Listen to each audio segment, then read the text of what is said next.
l'avant-dernier épisode. Oui. Comment tu te sens? Je vais mieux que toi. Moi, je suis super en forme. On s'est Mais parlé non, mais ça apparaîtra pas à l'audio, oui. Parfait. Écoutez, c'est le temps. Nous autres, on enregistre ça là, juste avant le congé de Noël. Puis je te dirais que je suis dans un mode où j'ai besoin de mon congé de Noël, mais on va s'en sortir. Hey, t'es en vacances dans 1h15. Non, dans 2h30. Je travaille malheureusement encore. Mais écoute, je veux pas trop m'apitoyer. Hier, par hasard, j'ai vu une publication de... Parce que là, mon algorithme a catché que je lis beaucoup sur Jeff Bezos. Là, mon algorithme a catché que je suis en dépression. Mon algorithme a catché que je voulais voir les commentaires sur mon propre podcast. Fait qu'il me montre tout le temps les commentaires de mon propre podcast. Non, ils ont catché que je clique ces affaires qui parlent de Jeff Bezos. Fait que là, hier, j'avais une publication qui disait... Une entrevue avec Jeff Bezos qui disait que l'affaire la plus dure qu'il a faite dans sa vie, c'est quand il a dû ramasser genre le premier 5 millions de financement que je t'ai parlé dans l'épisode des débuts d'Amazon. Que c'est l'affaire la plus dure qu'il a faite de sa vie. Il dit, j'ai fait 60 meetings. J'étais comme... Okay. Oui. T'as fait 2 meetings par jour pendant un mois, puis en échange, t'es devenu centimillionnaire. On n'a pas la même réalité. Là. Pas juste travailler 2 jours dans un entrepôt, puis on s'en reparle. Là. Je sais pas s'il a déjà fait une entrevue de job. Comme même la job qu'il avait eu sur à Wall Street avant, là, je suis pas sûr. Je pense, j'ai l'impression que c'est comme, je sais pas. Ouais, qui se font un peu recruter. Puis... Oui, parce qu'il a travaillé aussi pour ExxonMobil, je pense, au début de tout, que son père travaille. C'est parce que son père travaillait pour Exxon. Parce qu'imagine faire des meetings, mais c'est pas pour soulever des fonds pour son entreprise, c'est juste pour avoir un salaire annuel de 40 000. Genre. C'est pas la même c'est game. ça, imagine. Oui. Il y a du monde qui font 60 entrevues de job. Et oui, fait que voilà, mais qu'on se plaindra pas, Jeff l'a eu plus dur que nous autres. Donc, ça fait 5 épisodes qu'on parle de Jeff Bezos. Non, c'est vrai, excuse, avant qu'on commence, nos plugs. Oubliez pas d'aller mettre 5 étoiles. Je t'ai laissé bon colin là-dedans. OK. Mettez 5 étoiles sur toutes les applications qui vous permettent de mettre 5 étoiles. Fait que je pense que c'est Apple Podcasts et Spotify. Et ça aide vraiment. Laissez-nous des commentaires aussi. Honnêtement, on les lit. Puis il y a des commentaires super le fun. Les épisodes ont commencé à être publiés cette semaine. Fait qu'on on a lu des commentaires. Puis c'est vraiment le fun. Fait que gênez-vous pas à mettre des commentaires. Vous pouvez nous suivre aussi personnellement sur les réseaux sociaux. Moi, c'est Colin Boudria. Je suis humoriste. Et Pierre-Luc Ouellette. PL Ouellette. PL Ouellette. Oui, voilà. Sur TikTok et Instagram. Moi, juste sur Instagram. On va relancer le TikTok. D'ici la fin de la saison, on va relancer le TikTok. Parfait. Donc, voilà, c'est ça pour les plugs. Alors, on est prêt à commencer. Donc, je t'ai dit, on est déjà au 6e épisode de cette série de 7. Je sais pas pour toi, mais moi, j'ai vécu toute une gamme d'émotions. Mais il y a une émotion qu'on n'a pas explorée. J'espère que tu la ressens aujourd'hui. C'est le romantisme. Oui, ben, c'était mon feeling quand je me suis réveillé ce matin. Oui, hein, tu te sentais un peu romantique. Hein? Oui, c'est ça. Ben, c'était dans l'univers. Parce qu'aujourd'hui, on va parler des amours de Jeff Bezos pour commencer. Là, je t'avertis, c'est un peu moins crunchy qu'Elon Musk quand même. Là. Oui, ben il y a moins de monde aussi, puis il y a pas des relations qui servent juste à faire des enfants aussi. Exact. Il n'a jamais échangé d'ossement avec aucune partenaire, à ce qu'on sache. Mais il y a quand même... comment est-ce qu'elle s'appelle, sa première femme? Mackenzie. Mackenzie, c'est quand même une bonne histoire de...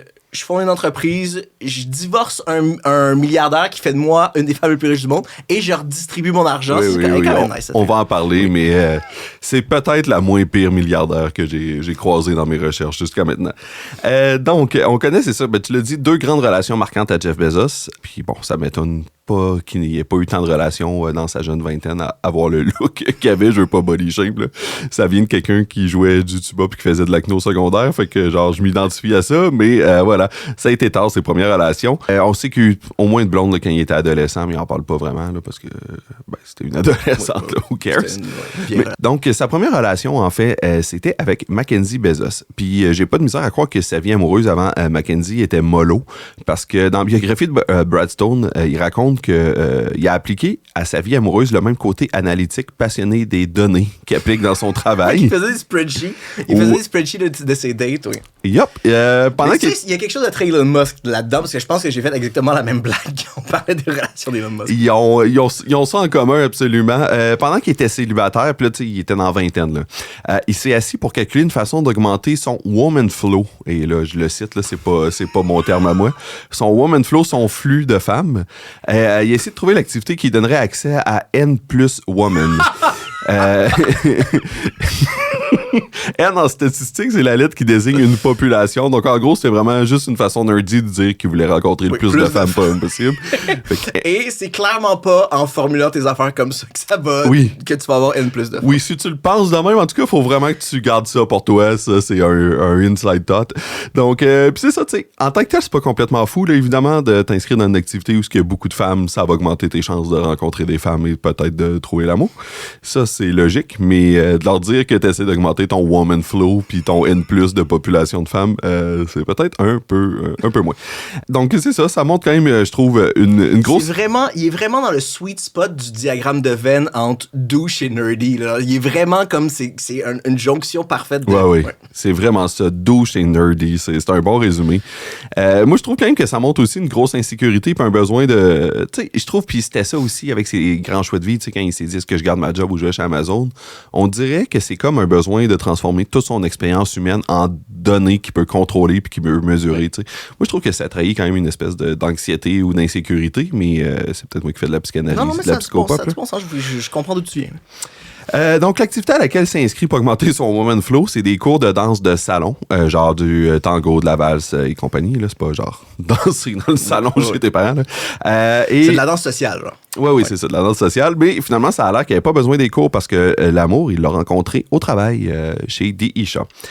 Mackenzie Tuttle, de son nom de naissance, c'est une graduée de Princeton comme Bezos, mais elle a étudié en anglais, en littérature.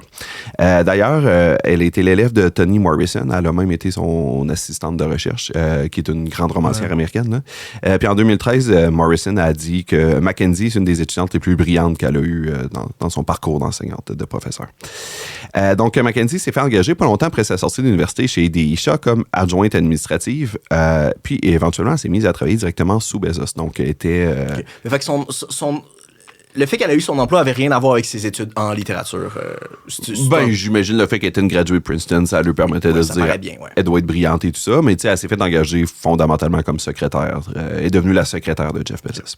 Et là, je sais que ça peut avoir l'air creepy, là, on dirait un début d'histoire qui finit mal, genre il a profité de sa position d'autorité, sa secrétaire et tout ça, mais on dirait vraiment que non, selon toutes mes lectures.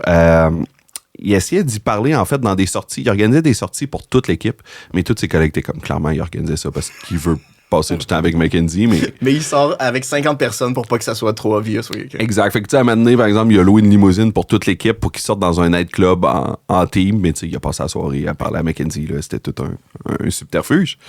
En fait, c'était tellement pas une relation de pouvoir et d'ascendant que Mackenzie, elle a continué à dire que c'est elle qui l'a cruisé en premier. Elle a dit qu'elle traînait dans son bureau, était adjoint aussi. Et elle a dit qu'elle a été charmée par son rire quand elle entendait du bureau à côté. Fait que l'espèce de... le rire que tout le monde décrivait comme cruel et intimidant. Oui. Okay, alors, tant mieux pour elle. Écoute, il y a une expression qui dit « à chaque torchon sa guenille ». Puis, c'est elle qui l'a invité dans leur première date, vraiment 1 à 1, là, qui n'était pas avec toute l'équipe. Elle l'a invité à dîner un midi. Et c'est comme ça qu'ils ont commencé à se fréquenter... Et tout d'un coup, son flot de femmes a augmenté de 1000% en une soirée, oui.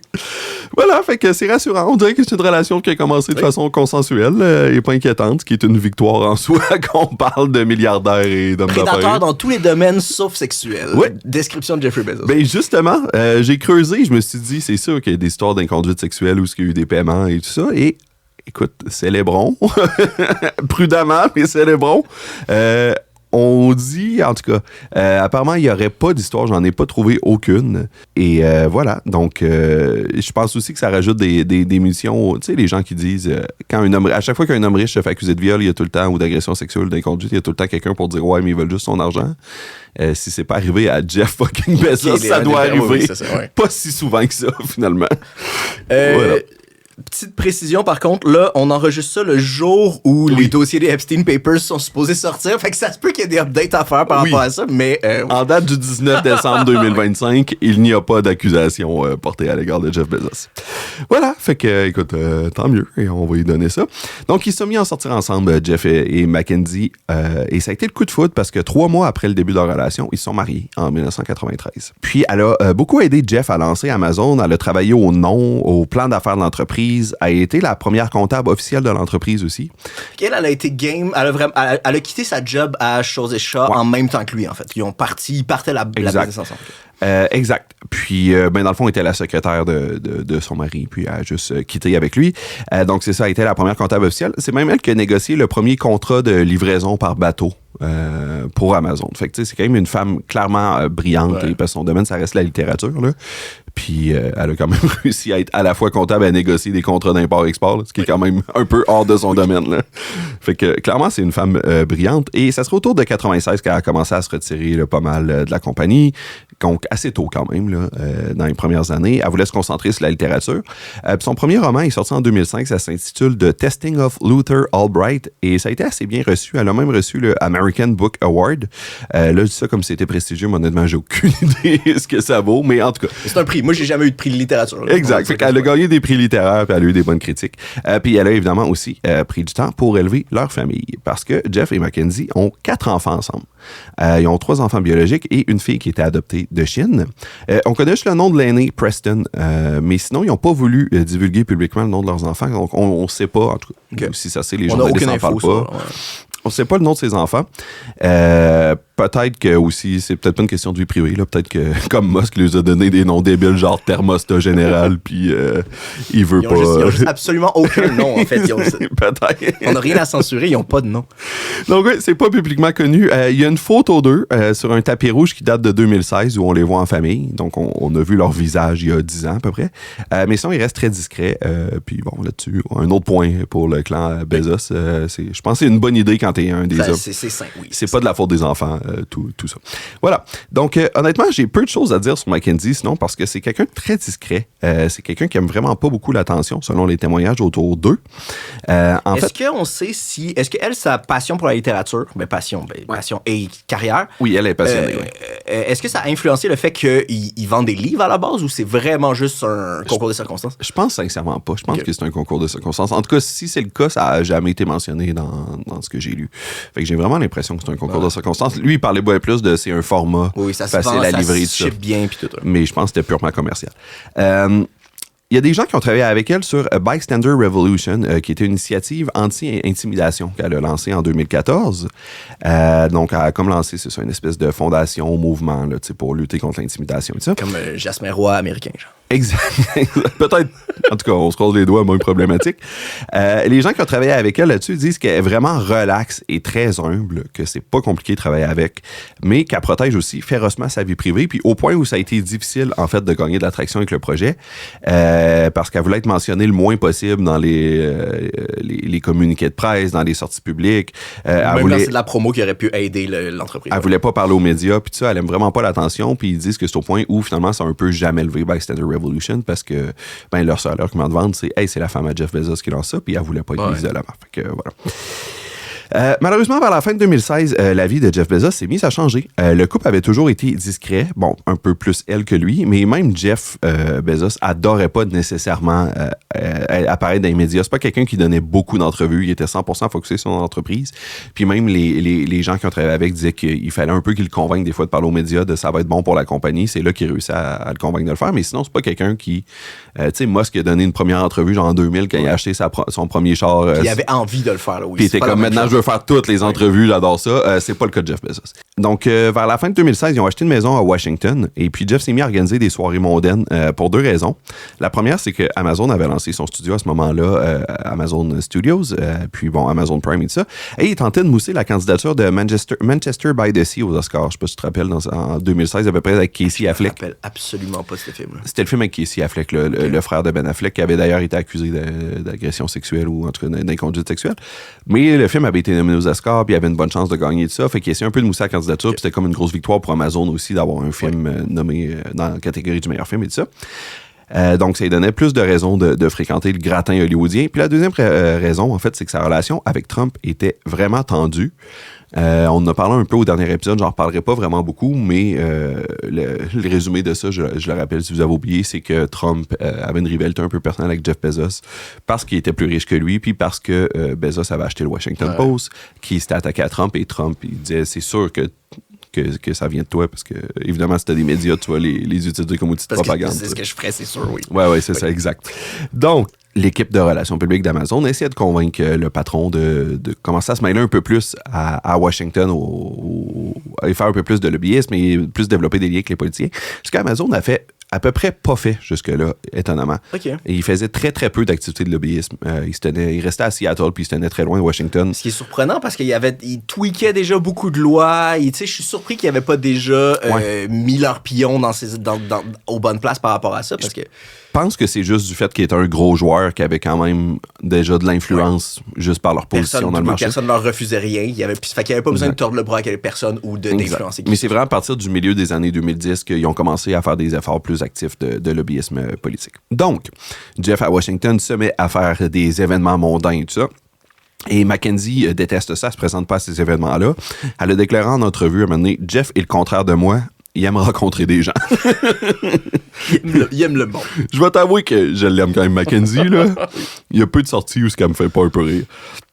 Mais malheureusement, ça annonçait un peu le début de la fin. Parce que dans une des soirées mondaines, justement la fameuse soirée mondaine où il faisait le party pour faire la promo de Manchester by the Sea, il a rencontré Patrick Whitesell, le président exécutif d'une compagnie qui s'appelait Endeavor Entertainment, une agence de talent qui a aussi des parts dans plusieurs compagnies dans le monde du divertissement, des compagnies de production et tout ça.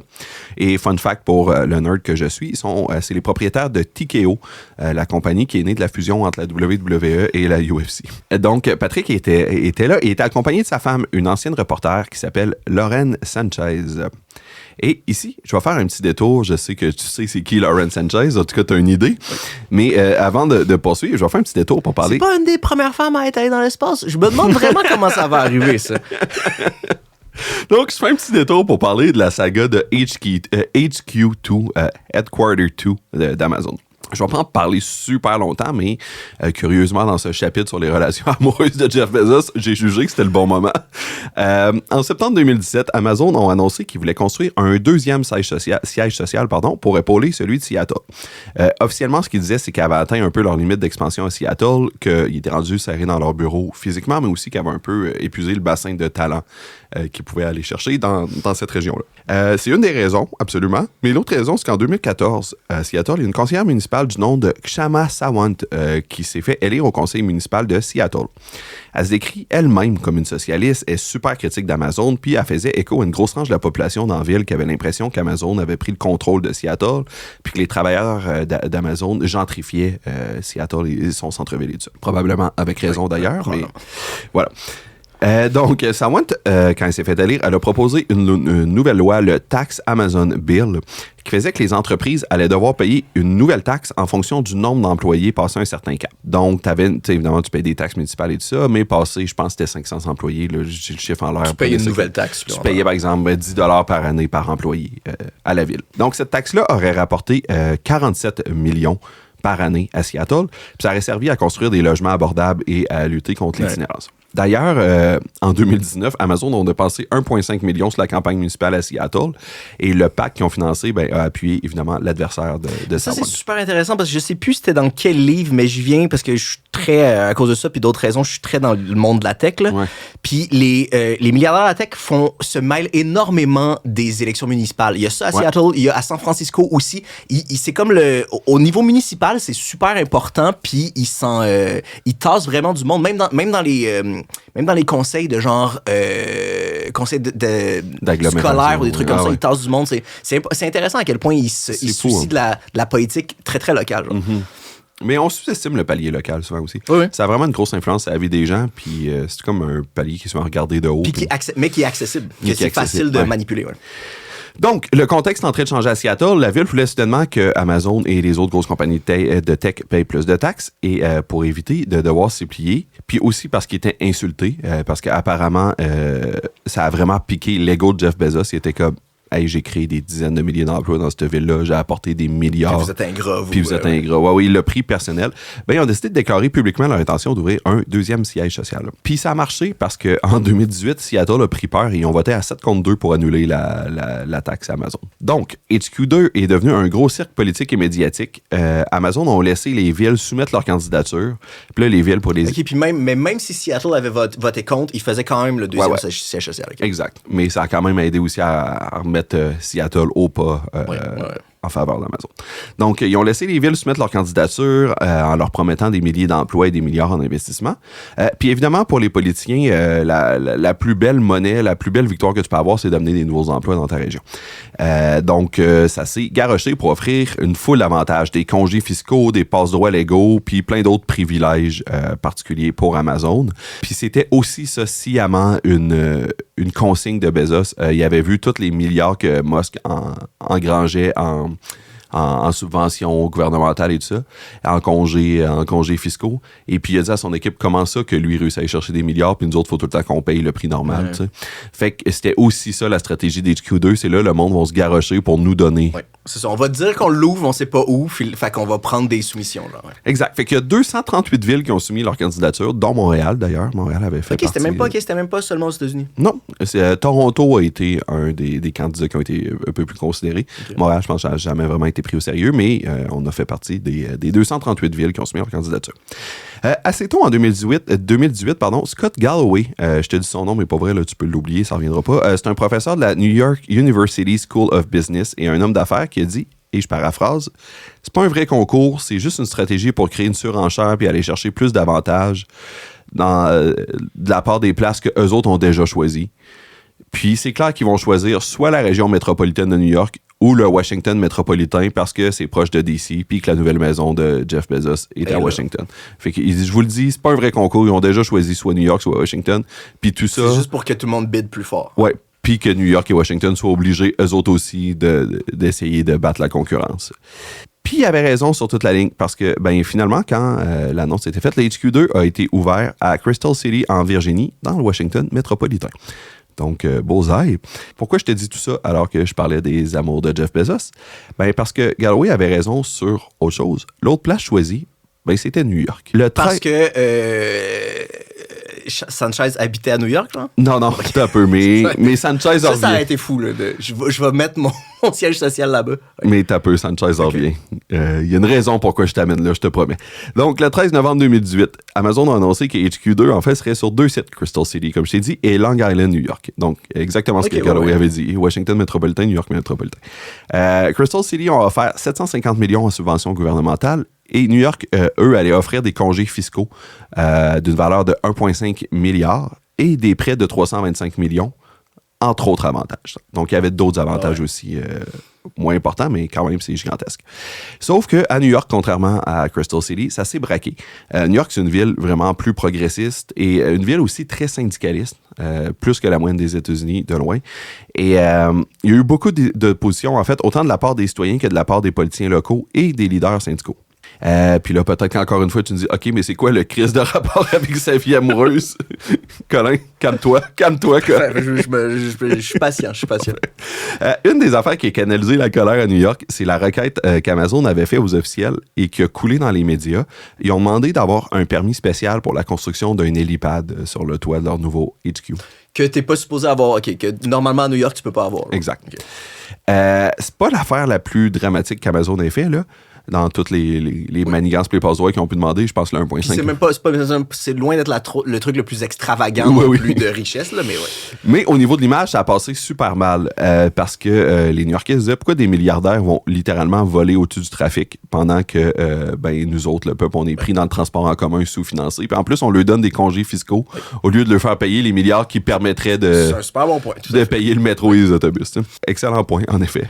Donc, même à l'interne, en fait... c'est ça que Montréal leur avait offert. Dans le bid, Montréal avait dit on vous donne des congés fiscaux, mais tout le monde est obligé de prendre le transport en commun, puis ça n'a pas marché. Avec les pauvres.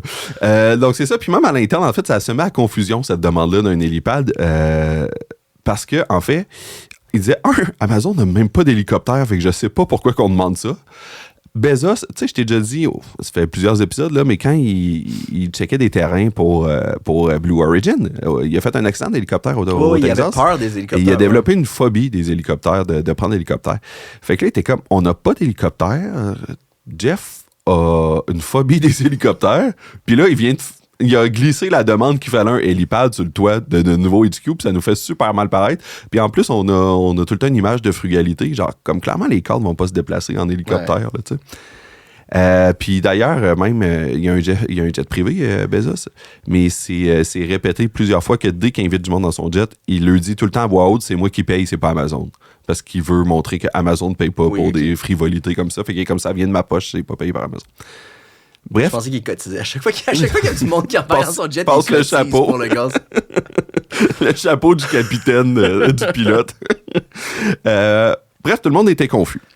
Et là, on arrive au lien avec sa vie amoureuse. Je te rassure, là, je fais pas de la démence. Il y a un lien. Mais là, je suis impatient. Bezos, c'était peut-être pas un pilote d'hélicoptère, mais il connaissait une pilote d'hélicoptère. Okay. Lauren Sanchez. Elle est pilote d'hélicoptère et elle possède Black Ops Aviation, une compagnie qui loue des hélicoptères pour des productions télé et cinéma. Puis d'ailleurs, en 2018, sa compagnie, Black Ops Aviation, a filmé un documentaire YouTube pour une autre compagnie qui s'appelait Blue Origin. Ah, voilà. Ah ouais, hein. Puis à ce moment-là, lui était encore avec Mackenzie et elle était encore avec son mari aussi. Okay. Exact. Donc, c'était la nouvelle blonde secrète de Jeff Bezos, son amante, qui était pilote d'hélicoptère. Et... Mais ça, c'est-tu toi qui spécule ou on sait déjà qu'il avait initié une relation? Oui, on sait. Et je vais t'expliquer pourquoi on sait. Et il prenait lui-même des cours en secret, en fait, de pilote d'hélicoptère pour partager la passion de sa nouvelle flamme. Donc, maintenant, Jeff, qui avait une phobie des hélicoptères. Et surmonter sa phobie juste pour pouvoir tromper sa femme. C'est quand même... C'est vrai que c'est romantique. T'as raison. C'est romantique. Donc, en janvier 2019, Jeff Bezos a annoncé officiellement son divorce avec Mackenzie. Et on sait qu'il fréquentait... Lauren Sanchez depuis au moins 2018. Et comment on sait ça? Tu m'as posé la question. Ben, parce que l'affaire s'est retrouvée devant la cour. Jeff Bezos, généralement, c'est quelqu'un de très privé, je dirais même plate. Tu sais, sa vie, c'est Amazon du matin au soir. Mais son histoire avec Lauren, ben là, ça a enfin donné du bon matériel pour les tabloïds. Lauren Sanchez, comme je te l'ai déjà dit, c'est une reporter qui a grandi, elle aussi, à Albuquerque, au Nouveau-Mexique, comme Jeff. Mais ils sont pas connus plus jeunes. Là. Ça aurait pu, ils ont juste 5 ans d'écart, mais c'est vraiment, ils sont pas croisés. Par contre, Sanchez, elle s'est fait connaître comme Miss Nouveau-Mexique à Miss America Junior en 87. Et puis, elle a commencé à l'université, mais elle a lâché pour aller travailler à la place au bulletin de nouvelles locales. Puis, au fil des années, elle a été reporter, animatrice d'émissions de télé-réalité. Elle a même eu des caméos dans des films. Notamment, il y a un caméo d'elle dans Fight Club. Elle joue une des reporters à un moment donné. Okay. Je ne suis pas allé le réécouter pour la spotter, là, mais on peut la spotter, apparemment. Et elle a eu un enfant avec un joueur de la NFL. Je te dirais, pour vrai, le meilleur parallèle que j'ai trouvé, on dirait une espèce de Marie-Pierre Morin. Mais moins les allégations, là, mais ce genre de portrait médiatique. Qui est une personnalité publique dans un domaine super large que tu sais pas trop c'est quoi qu'elle fait. Comme animatrice, des fois un peu comédienne, à sortir qu'un athlète. C'est comme le parallèle est là, mais voilà. Donc, Bezos l'a rencontré à cause de Whitesell, son mari de l'époque. Quand même chien d'ailleurs. quand tu présentes ta femme à son prochain mari. Oui, c'est chien pour tout le monde. En fait, c'est chien pour sa femme à lui, c'est chien pour ce mari-là. Ouais. Donc c'est ça. Ils s'étaient croisés, mais ils ont repris contact en 2016 au fameux party dont je t'ai parlé pour Moose et Manchester by the Sea. On ne sait pas exactement quand ils ont commencé à se fréquenter après 2016, mais c'est à partir de là qu'ils ont repris contact. Ce qu'on sait, par contre, c'est qu'en avril 2018, Lauren elle a décidé de présenter Jeff à son frère, Michael Sanchez. Michael capotait, en fait, quand il a annoncé ça, parce qu'il n'était pas subtil pantoute. Ils se voyaient à l'insu de leurs époux respectifs, mais ils se frenchaient constamment en public, dans des restaurants, dans des bars. Puis, tu sais, il était comme, c'est sûr que ça va sortir. C'est une question de temps avant qu'il y ait des photos. Puis, je veux juste aussi glisser quelques mots sur Michael Sanchez avant de continuer. C'est quand même une drôle de bibite, là. C'est un homosexuel flamboyant, mais supporter de Trump affiché. Il y a une boîte de gérance d'artistes, mais il gère surtout des commentateurs de droite, genre des pundits de droite, là, puis des vedettes de télé-réalité. Puis il y a aussi une relation vraiment weird avec sa sœur. En fait, quand elle a commencé à texter, mais aussi à sexter Jeff Bezos, elle lui partageait souvent les messages. Pour qu'il dise qu'est-ce qu'il en pense, genre? Ouais, genre, il était comme, regarde ce que moi puis Jeff, on se texte. Mais à son frère, ce qui est quand même... C'est super weird. Moi, je veux savoir, il montrait les messages avant de les envoyer pour dire, hey, non, ça c'est bon, pour qu'il approuve, ou il montrait, hey, regarde qu'est-ce qu'on s'est écrit hier soir, genre? Ben, en tout cas, une chose est sûre, il y avait les messages de Jeff parce que ça s'est retrouvé justement en cours. Ouais, voilà. Donc, c'est ça. Il capotait un peu parce qu'il se cachait pas et il a recommandé à sa sœur puis à Jeff d'être un peu plus subtil parce qu'il était comme, il y a des paparazzis qui vont se prendre en photo éventuellement. Et en fait, il savait que les paparazzis suivaient l'affaire Parce que c'est lui qui les a appelés. OK, quand même. Le 10 septembre 2018, il a écrit à une de ses amies qui travaillait pour le National Enquirer. En tout cas, ça, c'est un mot que j'ai de la misère à prononcer. Mais bref, c'est un gros tabloïd américain. Pour lui dire, hey, j'ai un ami qui a des preuves d'une relation extra-conjugale entre un milliardaire puis une actrice de série B. Puis cet ami-là, il cherche un paiement dans les 6 chiffres en échange des preuves. Donc, ils ont commencé à jaser. Puis en octobre, ils ont fini par s'entendre. À quel point tu as besoin de mettre de couches d'anonymat? Tu dis, un milliardaire donc, que je nommerai pas, une actrice de série B que je nommerai pas, mais c'est pas moi non plus, c'est un ami à moi. C'est comme, oui. Il a vraiment peur de se faire retracer. Oui, mais avec raison quand même, parce que c'est quand même une bonne trahison. Oui. De sa propre sœur, oui. Donc, ils se sont parlé, en octobre, ils se sont entendus. Le National Enquirer lui a payé 200 000, un record pour eux, c'était la plus grosse somme qu'il avait payé pour un scoop à ce moment-là, pour les preuves de la relation entre Bezos et sa sœur. Puis là, j'imagine que rendu là, il a avoué que c'était lui l'ami. Oui, ben j'imagine, oui. Donc, il lui a fourni une clé USB pleine de textos et de messages privés entre les deux tourtereaux, et il a laissé planer qu'il y aurait peut-être même un nude de Jeff Bezos là, qu'il faudrait qu'il fouille dans ses affaires, mais peut-être qu'il y aura un nude et ça.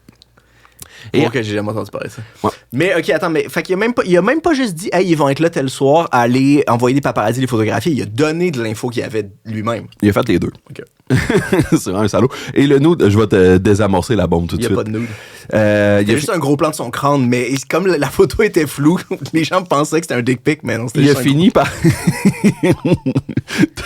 T'as-tu vu la photo? Il y a une photo qui a circulé d'un gars qui est chauve, mais que son scalp a vraiment comme une ligne dans le milieu. Fait qu'il a vraiment l'air d'un gros gland. Tout le monde est comme un chapeau, protège-toi. Bon, excuse-moi pour ce détour vulgaire. Bref, le nude en question, il est allé sur une app gay, puis il a pris une photo d'un monsieur chauve tout nu, puis il l'a un peu trafiqué. Fait qu'on a su que finalement, en tout cas, s'il y a eu des nudes de Jeff Bezos, il les a jamais partagés. C'était pas des vrais nudes qu'il a partagés. Voilà, donc c'est ça. Donc, comme je te disais, il a partagé les photos, mais il a même partagé, puis les messages, mais il a même partagé leur plan de voyage privé. Donc, il lui a dit, ils s'en vont en voyage à telle place, ils vont atterrir à telle place, telle date et tout ça. Donc, écoute, le prix du pire frère, quand même. C'est vraiment quelque chose, oui. Donc, sont-ils encore en relation, Laurent Sanchez et son frère? Non. Le 7 janvier 2019, le National Enquirer a écrit au couple Bezos et Sanchez pour leur demander... Voudriez-vous commenter? On s'est fait... Hey, on a plein de photos de vous, des commentaires. On a plein de sextos de vous autres, voulez-vous commenter? Exact, c'est exactement ça. On sort un article, nous autres, on vous donne l'opportunité de répondre, mais voici ce qu'on va sortir. Lauren, en panique, elle a appelé son plus proche confident, son frère. C'est malade, hein? Et lui... Pour vrai, ça pourrait être une saison de Succession ou je sais pas quoi. Michael, il a dit, check, je connais le monde des tabloïds, puis ça, engage-moi, puis moi, je vais m'occuper de gérer la crise. Il joue vraiment sur toutes les... sur toutes les... Je vais faire jouer mes contacts. J'ai des contacts au National Enquirer, ce qui est vrai, parce qu'ils les ont développés en leur vendant les photos. Et la fille qui va publier l'article, j'y ai parlé la semaine passée. Là. Fait qu'elle dit, j'ai des contacts, engage-moi, puis je vais gérer ça. Fait qu'elle l'a payé 25 000 $ par mois pour qu'il joue des deux côtés. Fait que c'est suite à ce courriel-là, en fait, du National Enquirer que Bezos a fait, bon, là, OK, je peux plus retarder ça et je vais l'annoncer moi-même sur Twitter pour essayer de minimiser un peu les dégâts. Fait que, puis je présume qu'il l'a dit à Mackenzie avant juste l'annoncer sur Twitter. Oui. Mais je pense que là, à ce moment-là, probablement qu'ils s'étaient déjà séparés. Là, parce qu'il y a déjà plein de vidéos, ce qu'on le voyait avec Lauren Sanchez et tout ça, ça avait quand même un peu. Les gens, quand ça s'en doutait, un brin quand même. Fait que on sait pas exactement, mais je soupçonne qu'ils étaient séparés. Elle tombait pas de sa chaise non plus. Quelque part en 2018, ils se sont séparés, probablement. Le seul problème pour Michael Sanchez, en fait, c'est qu'évidemment, Bezos n'allait pas laisser ça de même. Le gars était habitué d'avoir le contrôle sur tout dans sa vie. Fait que c'est pas là qu'il allait abandonner. Donc, il a mandaté son chef de la sécurité, Gavin De Becker, qui est un expert en sécurité de renommée mondiale, genre c'est comme un espion, là, littéralement, là, pour trouver c'était qui la taupe. Et pendant un temps, la théorie, c'était que ça aurait été Mohammed Ben Salman, le prince d'Arabie Saoudite. C'est fou, hein? Oui. Parce qu'il aurait peut-être piraté le téléphone de Jeff Bezos. Et en effet, il y a des infos qui vont dans ce sens-là. Il l'a piraté, c'est juste pas pour ces raisons-là. Genre. C'est probablement ça qui s'est passé, en fait. À un moment donné, Mohammed Ben Salman a envoyé une vidéo touristique quelconque par texto à Jeff Bezos. Ils s'étaient rencontrés comme dans un voyage d'affaires, je sais pas quoi, mais Bezos, il aimait pas beaucoup Ben Salman, puis il avait pas spécialement envie de faire affaire avec l'Arabie Saoudite. Mais à un moment donné, Ben Salman, il a dit, regarde, Jeff, je t'envoie une vidéo, c'est une vidéo touristique, je pense que ça pourrait te convaincre. Il y avait un lien. Fait qu'il l'a ouvert et tout ça, et probablement qu'il y avait un virus, en fait, avec ces vidéos-là. Et le téléphone, c'est ça, il y a eu des enquêtes sur le téléphone de Jeff Bezos, parce que leur théorie au début, c'est peut-être quelqu'un a piraté son téléphone, c'est pour ça qu'il y aurait accès aux messages et tout ça. Et en effet, à partir du moment où il a ouvert cette vidéo-là, la quantité de données sortantes de son téléphone a augmenté dramatiquement. Mais c'est aussi le moment où il s'est mis full à texter Lauren Sanchez parce s'envoyer des vidéos tout le temps. Fait qu'ils sont comme peut-être aussi que c'est juste parce qu'il envoyait plein de vidéos, là. Mais voilà, mais il y a des théories super sérieuses comme quoi Mohammed Ben Salman a piraté le téléphone de Jeff Bezos, surtout en représentant en fait à la couverture de l'assassinat de Jamal Khashoggi par le Washington Post. Et il y a des enquêteurs de l'ONU qui ont enquêté sur le téléphone et sur l'histoire et qui ont confirmé avec une certitude raisonnable, disait-il, que le téléphone avait en effet été piraté par les Saoudiens. Donc, très probablement qu'en effet, le téléphone de Jeff Bezos avait été piraté, mais probablement aussi que c'est pas Ben Salman qui a leaké les messages puis les photos. Mais c'est pas mal, oui, mais ça, c'est pas mal sûr de... Mais c'est Michael Sanchez. Est-ce qu'à la fin... Oui, c'est ça. Est-ce qu'à la fin, le chef de la sécurité était comme, OK, ben on a deux options, c'est que soit un prince saoudien, soit ton beau-frère de ta maîtresse. Ton beau-frère. Donc, De Becker, là, il s'est mis à soupçonner justement Michael, puis ses soupçons sont confirmés parce qu'éventuellement, le National Enquirer ont été obligés de dévoiler que Michael était leur source. Là, ça serait une super longue parenthèse, fait que je vais garder ça court, mais en gros, puis je pensais pas que le chapitre sur les deux relations de Bezos allait être si long, là, honnêtement, puis quand j'ai commencé à l'écrire, j'avais oublié qu'il y aurait des histoires de complot international et d'espionnage, là.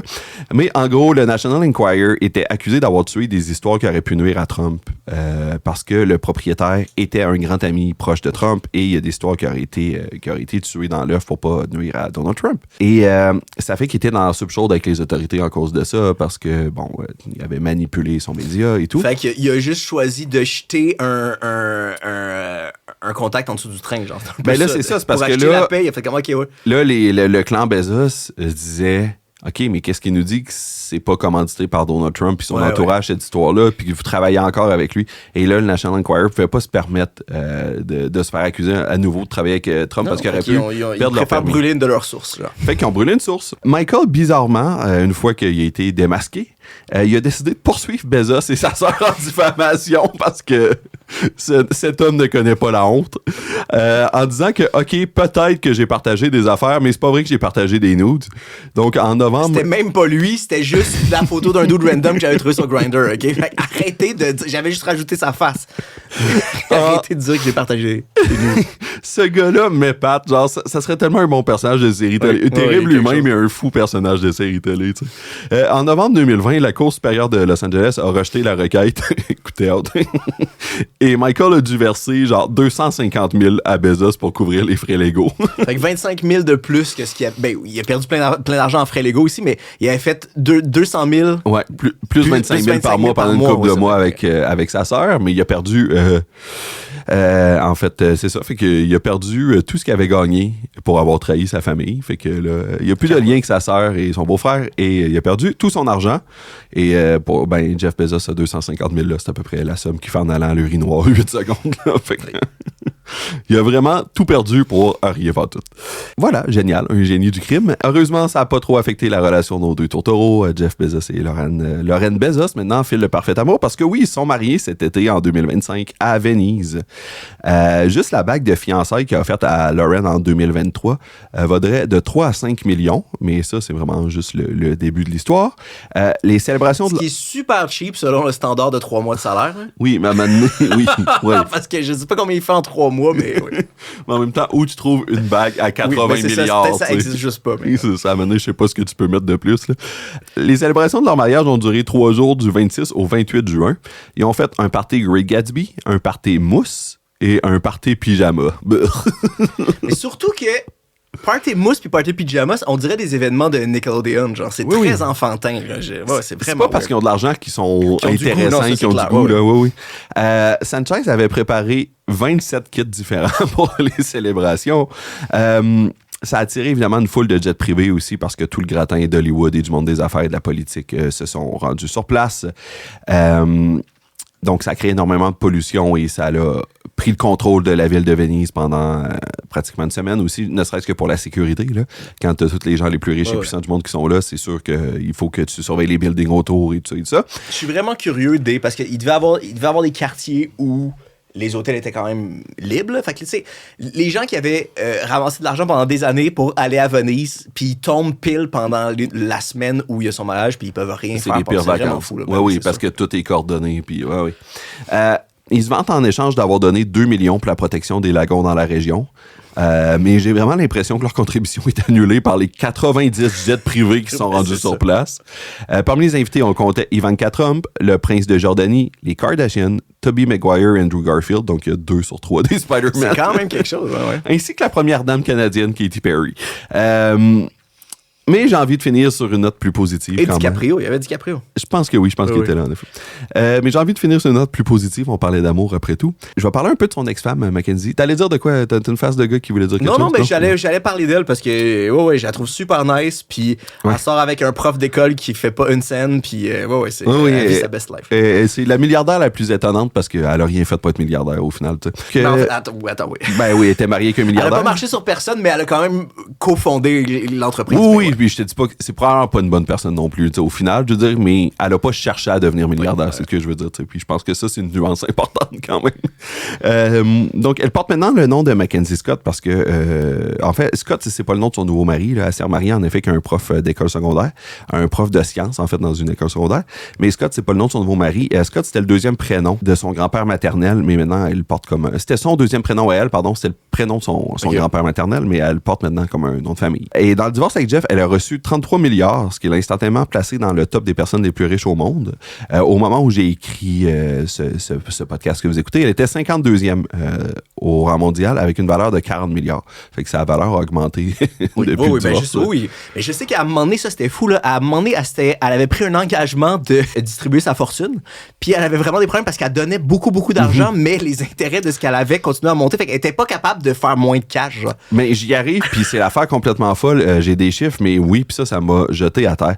Parce qu'en effet, elle donne beaucoup. Depuis le divorce de 2019, elle a donné 26,3 milliards à des centaines d'organismes qui se concentrent sur les questions LGBTQ, la démocratie, les changements climatiques, puis elle donne beaucoup aussi à des universités noires et hispaniques. Puis, d'après les observateurs, ils disent qu'elle est vraiment atypique parce qu'elle donne son argent généreusement, elle ne demande pas beaucoup de comptes.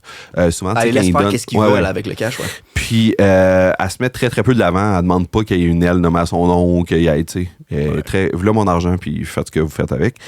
Puis, elle a aussi fait des open calls pour permettre à des organismes d'être considérés, même s'ils n'ont pas les ressources pour se rapprocher des gens riches et de faire du lobbyisme. Ce qui est un autre angle mort, des fois, de la philanthropie, c'est-à-dire que les organismes que les milliardaires et les donateurs vont connaître, c'est ceux qui ont les moyens d'envoyer des gens dans des cocktails et tout ça. Mais les petits organismes de genre, hey, on a une initiative locale, puis on fait des repas pour les enfants de notre quartier. C'est quoi, ils pouvaient monter des dossiers, les organismes montaient les dossiers, les envoyaient. Okay. Exact, puis eux autres fouillaient là-dedans pour choisir les projets qui les intéressaient. Mais comme tu dis, ce qui est ironique, c'est que malgré tout, sa fortune continue de monter. Elle est plus haute qu'elle était au moment du divorce. Puis elle est consciente de ça. En fait, elle a dit à son équipe, parce qu'elle a une équipe qui l'aide à donner son argent, il faut qu'elle engage du monde pour donner son argent. Puis elle leur a demandé de trouver des façons de donner plus vite parce que depuis la pandémie, la fortune des milliardaires grandit à un rythme fou et elle réussit pas à donner plus que ce qu'elle gagne. Aucun sens. En essayant. Tu sais, c'est cinglé. Puis je pense qu'il y a pas de plus belle preuve que notre système fonctionne pas. Tu sais, c'est absurde. La fortune... pas capable de te débarrasser de ta fortune, genre. Même si tu veux, tu peux pas te débarrasser de ta fortune. Exact, c'est complètement fou, tu sais. Ils sont tellement riches que même quand ils essayent, ils réussissent pas. Et elle est bien moins riche que Jeff Bezos, puis elle est bien moins riche qu'Elon Musk, tu sais. Elle vaut 40 milliards, pas 600 milliards. Tu sais, je pensais ça hier, Elon Musk a atteint 600 milliards. Imagine. Non, c'est ça fait juste se générer tout seul puis continuer à monter tout seul. On dirait quasiment que je pourrais finir la saison là-dessus. Je pense qu'il n'y a rien qui illustre mieux le propos de ce podcast-là. Mais je t'ai promis un dernier épisode sur les lois anti-monopole et pourquoi les gouvernements font rien pour freiner Amazon. Donc, on va y arriver. Mais c'est un sujet qui est quand même dense et complexe. Je garde ça vraiment pour le dernier épisode. J'ai du coup qu'on se laisse un épisode un peu plus léger, là, question de se mettre en forme pour le dernier épisode. Donc, je t'ai fait un petit top 5 des échecs d'Amazon. Okay. Parce qu'on parle tout le temps de leur succès, mais on parle vraiment des échecs. Et il y en a des très bons. Donc, on commence ça, les échecs d'Amazon. Et numéro 5, la livraison maison. Je t'avais offert qu'on le fasse en post-prod. Oui, mais c'est mieux que je le fasse à la bouche. Live, oui, j'adore ça. C'est l'effet radio commercial, si vous n'avez pas compris mon talent de bruiteur. Bon, OK, j'ai peut-être un peu exagéré quand j'ai parlé d'échecs d'Amazon. Il y a une couple d'affaires dans le top 5 que je vais te présenter que c'était même pas vraiment des projets qui ont monté, c'est des idées que Jeff Bezos a eues qui sont rendues nulle part, mais qui sont drôles puis qui me font rire et qui montrent que Jeff est un personnage pour le moins originales, fait que je vais te les présenter quand même. Donc, la livraison maison, c'est une idée qui est venue assez tôt dans l'aventure Amazon. En 2000, ils ont investi 60 millions dans Cosmo.com, qui était un site qui promettait de livrer une foule de produits en 1 heure dans la ville de New York. Bon, ça n'a pas marché, ils ont fait faillite en 2001, mais ça montrait quand même que Jeff rêvait d'être capable de faire la même chose. En fait, depuis peu, Amazon offre la livraison en 1 heure sur certains produits dans certains grands centres, justement comme New York. Mais ça n'arrivera pas à Montréal parce qu'ils ont fermé nos entrepôts, parce que nos travailleurs ont eu le culot de se syndiquer. Allegedly. Voilà. Donc, en 2000, Amazon avait clairement pas la structure pour être capable d'offrir la livraison en 1 heure. Et là, c'est là que Jeff a une idée originale. Il s'est dit, je sais ce qu'on va faire. On va engager des étudiants de collège qui habitent dans tous les coins de rue de Manhattan. Fait qu'on va en trouver au moins un par coin de rue. Puis on va les payer pour entreposer les produits les plus populaires dans leur appart. Puis ils ont tout un grid, là, c'est ça. Ils ont leur secteur. Fait que là, quand il y a quelqu'un dans leur rue qui veut un des produits, ils vont aller les porter en 1 heure, puis on va les payer. Et un ingénieur qui a répondu, voyons, on a déjà des problèmes avec le vol dans notre entrepôt à Atlanta. Oui, OK. Et ça a été la fin du projet. Numéro 4, je sais pas, à voir si ça va survivre, tout ça. Le Fire Phone. Bon, OK, cet échec-là est quand même un peu plus sérieux, là. Est-ce que tu connais le Fire Phone? Non, je pense pas. Fire Phone, c'est le téléphone développé par Amazon quand ils ont voulu faire compétition à Apple avec l'iPhone et à Google avec les téléphones Android. Le Fire Phone a été dévoilé officiellement le 18 juin 2014 par un Jeff Bezos qui apparemment, on peut écouter la conférence de presse, là, essayait de jouer le rôle d'un Steve Jobs mais sans le charisme. Le Fire Phone se distingue. Il mettait ses mains ensemble puis il marchait avec un air très très sérieux. Ouais. Mais ça marchait pas, il avait l'air de jouer, faire une imitation de Steve Jobs. Y avait-tu le col roulé? Non, pas le col roulé. Donc, comment le Fire Phone se distinguait des autres téléphones sur le marché? Il y avait un écran 3D sans lunettes, un peu comme le Nintendo 3DS, là, je sais pas si tu as vu ça. Et c'est des fonctions qui permettaient, il y avait aussi des fonctions qui permettaient au téléphone de reconnaître des produits, tout de suite proposer un lien Amazon pour l'acheter. Fait que tu pouvais sortir la caméra puis filmer par exemple un micro, puis là ça t'amenait sur le site d'Amazon pour voir, pour acheter exactement ce qu'il faut. Mais c'est vraiment, je vais te vendre un produit qui est finalement une publicité pour ma compagnie. C'est vraiment fou, là. Ouais. Ben oui, c'est ça, exact. Donc ça a été un énorme échec, un échec gigantesque. La 3D était super populaire là, à la fin des années 2000, après la sortie du premier Avatar en 2009. Puis ça a amené une mode, justement, tu t'en souviens peut-être, là, il y a eu une espèce de mode passagère de 3D, là, ce qui vendait des TV 3D. Il y avait des TV écran plat 3D puis tout, mais je connaissais personne qui en avait. En fait. C'est ça. J'avais l'impression que on essayait de nous le crisser dans la gorge, mais personne n'embarquait tant que ça. Ça n'a pas tant marché. Il y a eu une Nintendo 3DS là, dont je t'ai parlé qui a un peu plus fonctionné que les autres, mais en étant moi-même un gamer, je sais que la plupart du monde fermait le 3D. Les textos, tu sais, je veux dire, ce que tu utilises, il y avait des réseaux sociaux un peu dans le temps, mais ce que tu utilises sur ton téléphone, j'ai vraiment pas besoin que ce soit en 3D. Ben, c'est ça. Le problème, ça a été que le développement du Fire Phone, en fait, a été super long. Ça a commencé en 2010, quand on était dans le pic de la mode 3D, mais ça leur a pris 4 ans avant d'être prêt à lancer le téléphone. Entre autres parce que Jeff Bezos micromanageait énormément. Fait que tout le monde était déjà tanné. Ben, c'est ça. Le temps que ça sorte, tout le monde s'en foutait du 3D. Puis, ça a été c'est ça, c'était une mode passagère. C'est comme la nouvelle maison de Radio-Canada qui a été designée dans le temps où tout le monde était comme « Ah, c'est nice, les open space, c'est génial! » Puis là, 15 ans plus tard, ça a été construit puis tout le monde était comme « Non, c'est dégueulasse, on veut pas travailler là. » Ouais, pourquoi on fait la soirée électorale dans le portique d'entrée, oui, je comprends. Et aux États-Unis, l'autre problème, c'est que le téléphone était exclusivement disponible avec AT&T, ce qui limitait quand même la clientèle potentielle. Il fallait absolument que ton contrat soit avec AT&T. Mais le plus gros défaut, en fait, au-delà de l'écran 3D, au-delà des distributeurs limités, au-delà du fait que la fonction principale, c'était de te vendre d'autres affaires sur Amazon, le problème principal, c'était que le Fire Phone roulait sur une version super modifiée d'Android qui s'appelle Fire OS. Évidemment, l'OS, le système d'opération, faisait la belle part au service d'Amazon, mais surtout, ça venait pas avec le Google Store, fait que plein d'apps n'étaient pas compatibles avec le Fire Phone. Notamment, tu ne pouvais pas télécharger Gmail ou YouTube sur ton téléphone. Ouais, c'est vraiment pas. Je suis surpris qu'eux aient pensé que ça marcherait, genre. Ben oui, ça se trouve-tu des vieux Fire Phone qui marchent? Ouais, ça se trouve. Ça se trouve encore, mais je pense pas que c'est utilisable. Non. Ils ont même baissé, je pense, dans l'année suivante, le prix à 99 cents si tu prends un contrat. Et même à ça, ils ont eu énormément de misère à les vendre. Et Amazon ont annoncé des pertes de 170 millions. Et un an après, ils ont annoncé la fin de la production du Fire Phone. Fait que ça a duré juste 1 an et ça a été un des plus gros échecs de l'histoire d'Amazon. Quand même, j'en avais zéro entendu parler. Ils l'ont quand même bien buried. Ça fait pas si longtemps, là. Ouais. Numéro 3. Je l'haïs de plus en plus. Mais ce que j'aime, c'est qu'on en enregistre pas des versions neutres, fait que t'es obligé de les garder. Oui, mais je vais être obligé de les garder. Ou d'enregistrer tout seul chez nous avec mon micro de CL, ça va être super bizarre. Numéro 3, le One Cow Burger. Des fois, même moi, je vais le reconnaître, Bezos peut être visionnaire, mais des fois, il est juste bizarre. Puis là, je pense que le produit que je vais te présenter dans la deuxième catégorie. Attends, je peux-tu, moi, spéculer de... Spécule. C'est une gigantesque boulette qui est faite avec l'entièreté de la viande d'une vache, genre? Non, mais t'es pas loin, mais c'est pas ça. En 2015, Jeff a lu un article du Washington Post qui dévoilait que dans une seule boulette d'hamburger, on pouvait trouver de la viande de jusqu'à 100 bœufs différents. Toi, je sais que tu manges pas beaucoup de viande, là. Oui. Mais moi, en tout cas, j'essaie de diminuer, mais je suis quand même relativement omnivore, là. Je mange quand même régulièrement de la viande. Et on dirait, je sais pas si c'est juste moi, mais quand j'ai eu ça, j'étais comme... Oui, c'est un peu dégueu. Mais moi, je trouve que c'est un peu dégueu. Ça prouve qu'ils grindent toute la viande, ils la dompent tout ensemble. Ouais. J'ai l'impression que plus il y a d'étapes et plus il y a de vaches même potentiellement malades ensemble. J'ai l'impression que ça... Oui. C'est un peu... Ouais, je trouve ça un peu dégueu. Tu vois, moi, j'entendais ça, puis j'étais comme... C'est la chose la plus éloignée d'avoir un boucher de quartier qui te donne... Oui, mais bien sûr. Mais je suis comme là, t'achètes une boulette congelée à l'épicerie, je m'attends à ça. Anyway, OK, mais Google la quantité de coliformes fécaux dans les hamburgers. Ouais, mais c'est pour ça que t'es fait cuire. C'est pour ça qu'il faut que tu sois bien cuit. T'es vraiment vendu, hein? T'es vraiment vendu. Non, mais je pense que c'est pas une bonne idée de manger de la viande pour la planète, mais le fait qu'il y ait 100 vaches ou 10 vaches, c'est des animaux morts que tu manges, peu importe, là, tu sais. Oui, OK. C'est vrai qu'ultimement, je m'en fous que ma canne de tomates, les tomates venaient pas toutes du même plan, là, tu sais. Je sais pas. Je comprends, OK. Et éventuellement, ils vont mettre toute la viande dans un tub puis la mélanger. Mais il y a un souci d'hygiénie que je comprends que ça peut dégoûter du monde. Bon, mais t'es peut-être plus du côté de Jeff Bezos que moi là-dessus.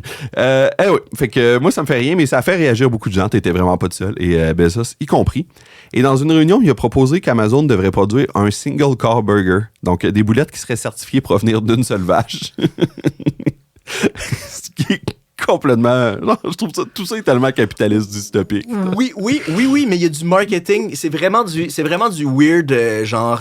C'est pas du greenwashing, mais c'est comme du washing de santé. Ouais. Mais il y en a du plus weird que ça. C'est pas la pire idée dans les produits qui se vendent. Là, mais écoute bien, avec toute l'exécution, comment que c'était complexe. Fait que, il a mis en charge du projet Megan Rossiter, un autre nom que tu peux oublier, là, vraiment juste dans cette histoire-là.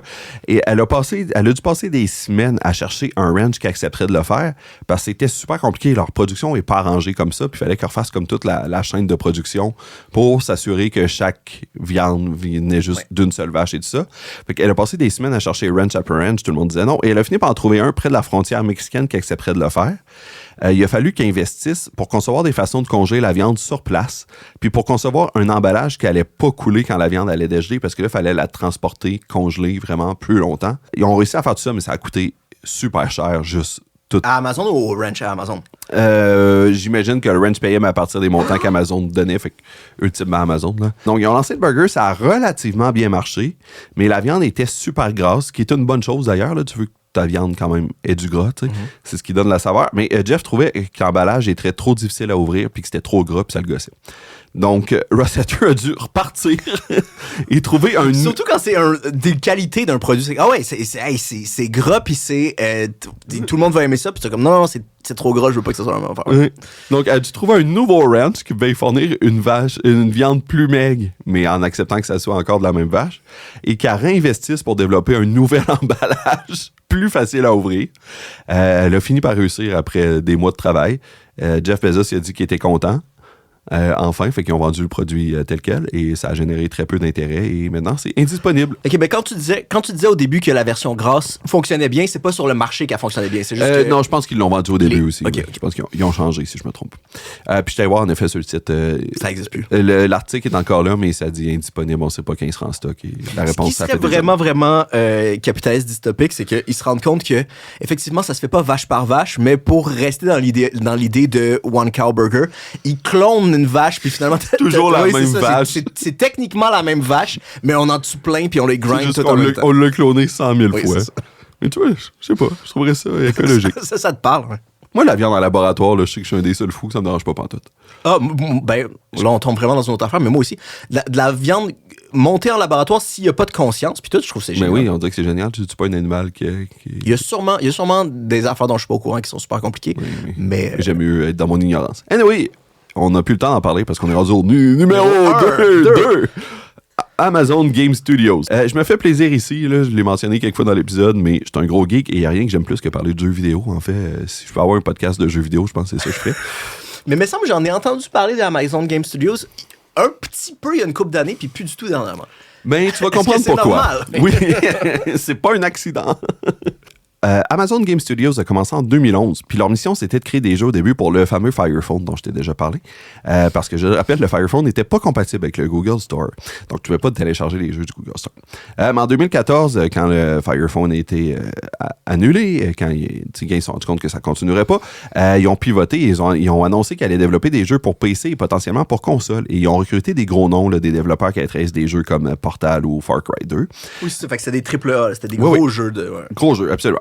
Puis en 2016, ils ont annoncé d'un coup, ça allait être quoi leurs 3 premiers jeux. Donc, les 3 premiers jeux d'Amazon Game Studios, il y avait 2 studios à ce moment-là au sein d'Amazon Game Studios. Breakaway, Crucible et New World.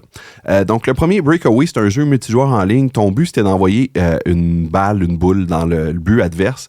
Mais chaque personnage avait des pouvoirs particuliers. Tu pouvais construire des structures, te battre contre tes adversaires. Fait qu'imagine un jeu de sport, fantastique, science-fiction. Mettons, on remélange Rocket League puis Overwatch si tu joues aux jeux vidéo. Là, mais ouais, exact. Fait que tu te bats contre d'autres adversaires, mais tu essaies de pousser une balle dans un but.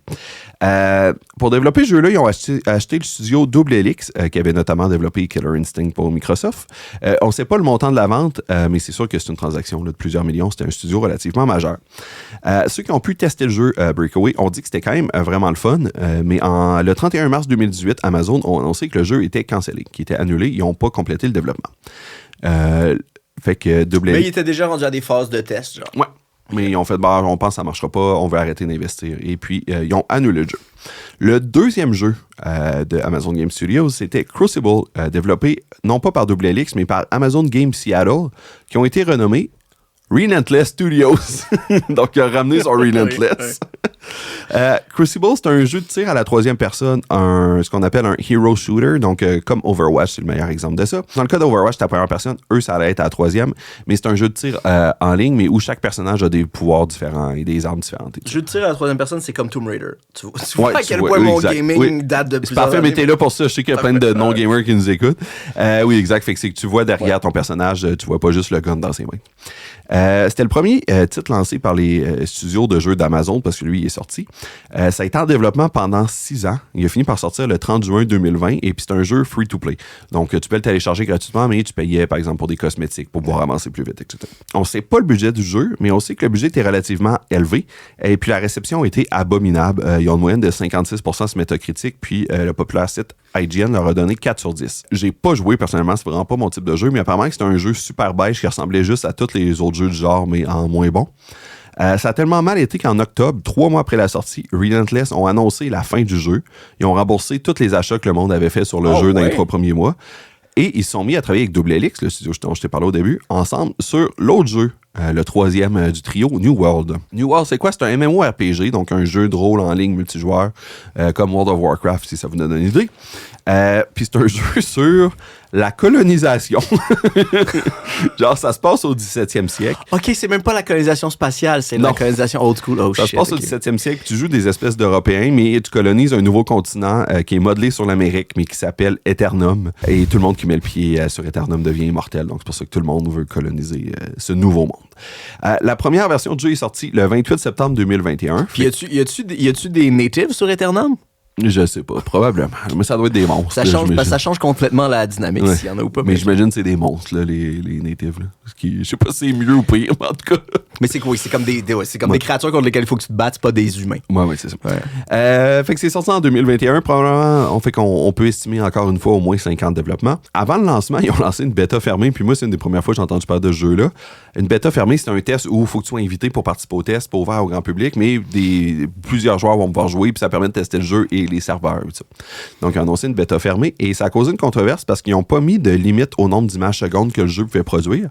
Fait qu'il y a des cartes graphiques coûteuses qui essayaient de produire 9000 images secondes, ce qui les a brisées de façon permanente. C'est donc ben weird. Oui, ça a juste sauté les cartes carrément puis c'était pas réparable. C'est les compagnies de cartes graphiques qui ont dû rembourser parce que techniquement, c'est eux qui auraient dû mettre des garde-fous pour pas que ça puisse se produire. Mais quand même, ça n'a pas donné une super bonne presse à New World parce que la seule chose que le monde parlait pendant la semaine de test, c'est pas... Ça fait sauter tes cartes graphiques. Le jeu, c'est pas cool, c'est ta carte graphique va exploser. Ouais.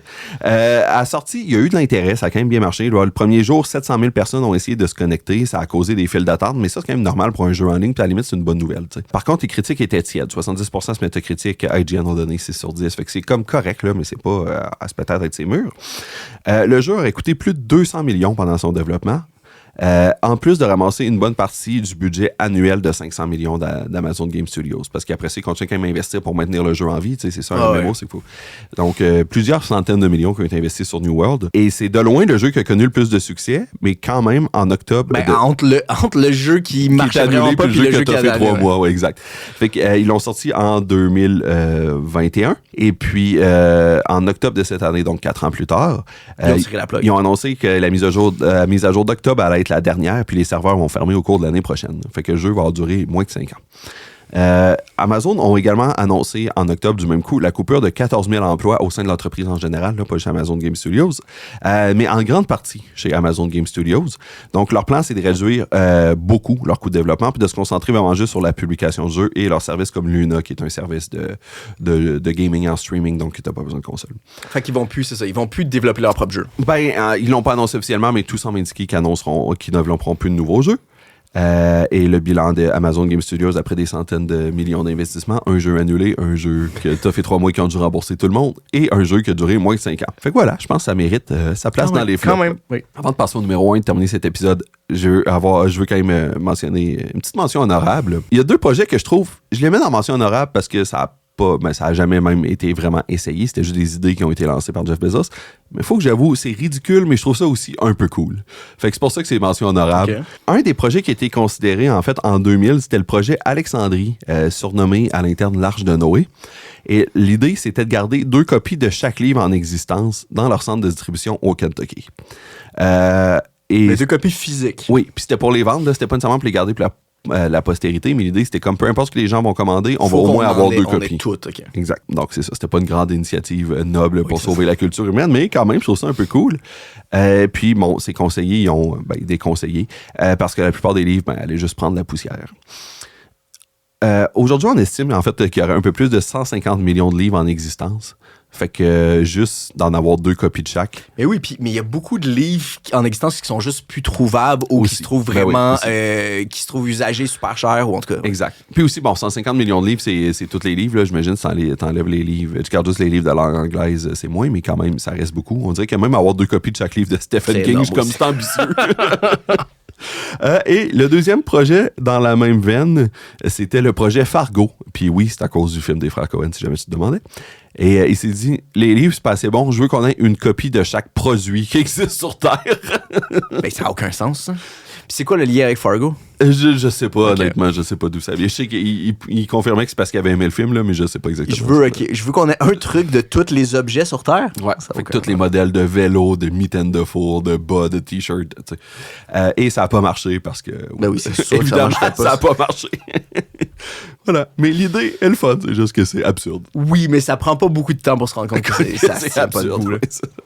Et numéro 1. Merci, Colin, ton support, c'est fin. Le meilleur modèle de Kindle. Bon, ça va être super court comme entrée.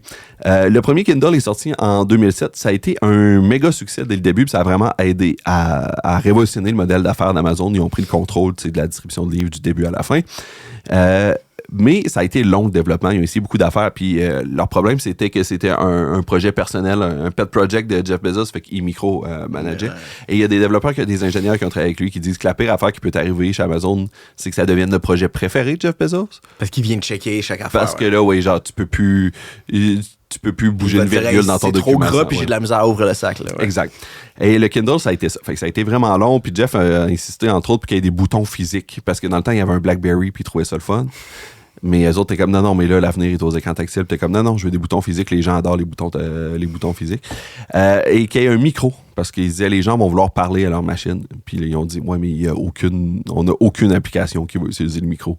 Comme ça va rajouter, mettons, 1 pièce par Kindle fabriqué. Puis ça complique le design. On n'a pas de technologie de reconnaissance vocale qui se tient ou whatever. Ouais. Exact. Fait que tous les premiers Kindle, la première génération de Kindle ont un micro intégré et ça n'a jamais servi à rien. OK, ils ont sorti, je pensais pas. Ouais. Okay. Mais quand même, ça a été un succès, somme toute. Mais l'équipe qui s'occupait de développer le Kindle, qui s'appelle... Moi, j'aime vraiment ça, parler à mes livres. Je sais pas vous autres, la gang, mais moi, quand je lis, j'aime ça, parler à mes livres. Fait que je veux vraiment qu'on m'enregistre. Je pense que son point, c'était ce que les Codot fait maintenant, c'est que tu allais pouvoir dire... OK. Oui, download-moi. Kindle, tel télécharge le nouveau Harry Potter. Ramène-moi à la page 203, sauvegarde ce passage. Tout ça. Je pense que c'était ça l'idée, mais bon. Mais le Lab 126, qui était l'équipe en charge de développer des nouveaux produits, dont justement le Kindle, ont essayé une foule de formats et de variations différentes du Kindle. Et il y en a une qu'ils ont fait, ils ont mis un prototype de Kindle dans une planche de surf. Mais voyons donc. Mais c'était une joke, ça, ou? Non. Une planche de surf grandeur nature? Oui. Je pense que l'idée, c'était quand tu vas à la plage, tu vas pouvoir surfer, puis après ça, tu vas tout le temps avoir ta liseuse avec toi. Ils l'ont jamais sorti, là, ça n'a jamais dépassé la phase de prototype. Mais quand même, je trouvais que ça valait. Oui, une très bonne idée. Je pense que ça a été mieux s'il avait peut-être fait un Kindle dans un unicycle, mais sinon, écoute, une plage de surf, c'est déjà ça. Donc, c'est tout pour l'épisode d'aujourd'hui, Colin. Je pense qu'on se laisse une note positive. Conservez ce petit... Ça durera pas longtemps. Cette flamme. Gardez ça cette semaine. Le prochain épisode, le dernier, il va être costaud. On va finalement parler de pourquoi le gouvernement américain n'est jamais intervenu pour briser le monopole d'Amazon. Avant de partir, on rappelle, vous pouvez nous suivre sur les réseaux sociaux, Colin Baudrillard et PL Ouellette sur Instagram. Et commenter et laisser 5 étoiles au podcast Manger les riches. Voilà. Et merci à Raphaël Silagui. On l'a jamais nommé, c'est gênant, hein? Qui est on a juste dit Rafi au début du premier épisode. Donc, notre ingénieur de son, c'est ça ton titre officiel, hein? Ingénieur de son, qui est avec nous chaque fois en studio. Donc, si vous entendez quelqu'un rire, c'est pas moi qui me trouve drôle tout seul. C'est Raphaël. Mais Raphaël me trouve vraiment pas si drôle que ça. Fait que c'est correct. Il n'y a pas trop de clinage à faire. Non, exact. Parfait. Fait que merci d'avoir été là. On se retrouve la semaine prochaine pour le dernier épisode, le monopole d'Amazon.